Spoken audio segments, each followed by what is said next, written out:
everyone, it's Heather Nichols, and today I'm going to share 3 different ideas for creating backgrounds for your Father's Day cards and more. The main star for creating backgrounds on the projects I'm sharing today is the Argyle Stamp Stencil Combo set. The set includes a red rubber background with the diamond grid pattern that you'll stamp on your project, and then you add the diamonds in multiple colors using the 3 included stencils to complete the Argyle design. I'll also be using the diamonds piercing plate. It coordinates with the Argyle Stamp Stencil Combo set. I'll be using the Simple Strips Man Myth Legend stamp and cutting that out with the coordinating Simple Strips Asymmetrical die. I'll combine the Simple Strips with the On the Block Dad and the coordinating On the Block Dad shadow die. I'm using stars on my project that are cut out with the Gathered Stars die. I'll be using the largest die in the Stitched Rectangle Stacklets die collection. For ink colors, I'm using Sugar Cube, Avocado, Honey, and Blue Corn. I'm using my blender brushes and Pixie Spray.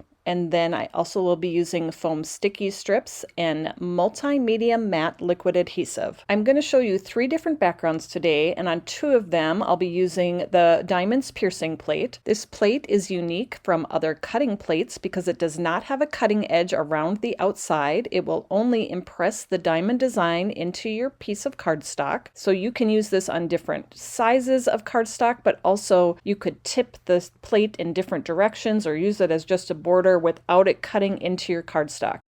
For the first background, I have the diamonds piercing plate impressed into a piece of Toffee cardstock, and then I'm going to stamp that diamond grid over the top of the pierced design. So I have a piece of acetate in my MISTI, and I'm going to stamp the design on top of the acetate so that I can line it up over the pierced design. I added adhesive to the grid paper on the MISTI, which is underneath the acetate. I'll slide the piece of cardstock around to line that up under the stamped design.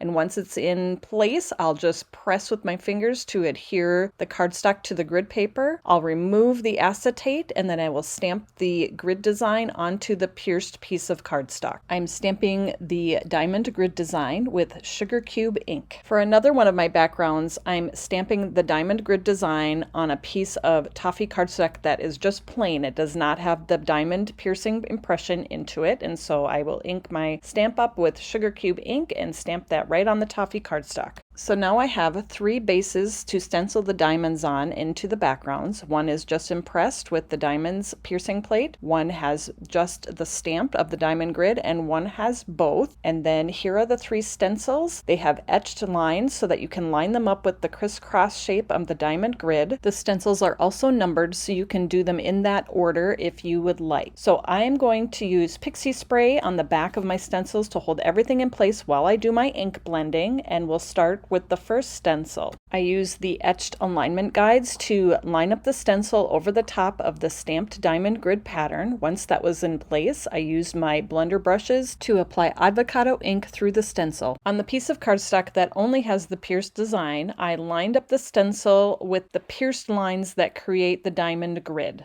On the background that has both the stamped and pierced design, I did use the stamped lines to line up the stencil using the etched alignment guides. Another tip to line things up is to watch what's showing through the diamond windows. You can get a pretty good idea of how things are lined up by what they look like in those spaces. I'll add the second layer of diamond shapes to each of the backgrounds using honey ink with my blender brush. And then finally, I'll add blue corn ink with the third stencil to each of the 3 backgrounds with my blue blender brush. Here's a look at all 3 completed backgrounds. These are all just a little bit different. I really love the variations, and now let's make them into Father's Day cards. I'm using the On the Block Dad as part of the sentiment on my project, and I'm cutting that out of Avocado, Honey, and Blue Corn cardstock for the 3 different cards. I created a template in my MISTI to stamp the Dad word onto the die cut piece. I matched the ink color to the cardstock color for each word. So for avocado, I stamped with avocado ink. For honey, I stamped with honey ink. And for blue corn, I stamped with blue corn ink. I'm pairing the Dad word with sentiment strips stamped with the Simple Strips Man Myth Legend stamp. I'm stamping with Sugar Cube ink onto the same colors of cardstock that I used for the Dad words, avocado, honey, and blue corn. The sentiments on this stamp are pretty snarky and fun. They'll make you laugh out loud loud, and they're perfect for Father's Day, retirement, birthdays, and more. I'm cutting out the sentiment strips with the Simple Strips Asymmetrical die. I'm lining these up right over the guides that are stamped on the cardstock with the guides on the die. I'm using Scotch removable tape to hold the die in place and sending that through my die cut machine. I'm also cutting out each of the backgrounds using the largest die from the Stitched Rectangle Stacklets die collection. Now we're ready to put these cards together. I'm going to start by adhering the backgrounds to the different card bases. I have an avocado card base, a honey card base, and a blue corn card base. For the dad words, I cut additional die cuts, and I'll stack these up so that the dad word pops up just a little bit more from the card front. I'm using a liquid adhesive. I like multi-medium matte to attach all of the layers together for each card. I adhered the dad words to each of the cards and then added the Simple Strips sentiments above and below the words using foam sticky strips. I used a mix of different sentiments on each card so I'd have a fun variety to choose from for Father's Day. My final finishing touch on my Father's Day cards is I added die cut stars scattered throughout the design. I cut the stars out using the Gathered Stars die. These are actually some of the inside pieces of the star outline shapes on the die, perfect for embellishing your projects. I added stars to the cards with a liquid adhesive. I'm using multimedia matte. Once the stars are adhered, these cards are finished, and I have a great selection of cards to choose from for Father's Day. I love the different background variations that I created using the Argyle Stamp and Stencil set along with the Diamonds Piercing plate. You can find these sets to create Argyle patterns for your projects and the rest of the supplies that I used in the Tailored Expressions web store at tailoredexpressions.com. Thanks so much for joining me, everybody, and I'll see you next time.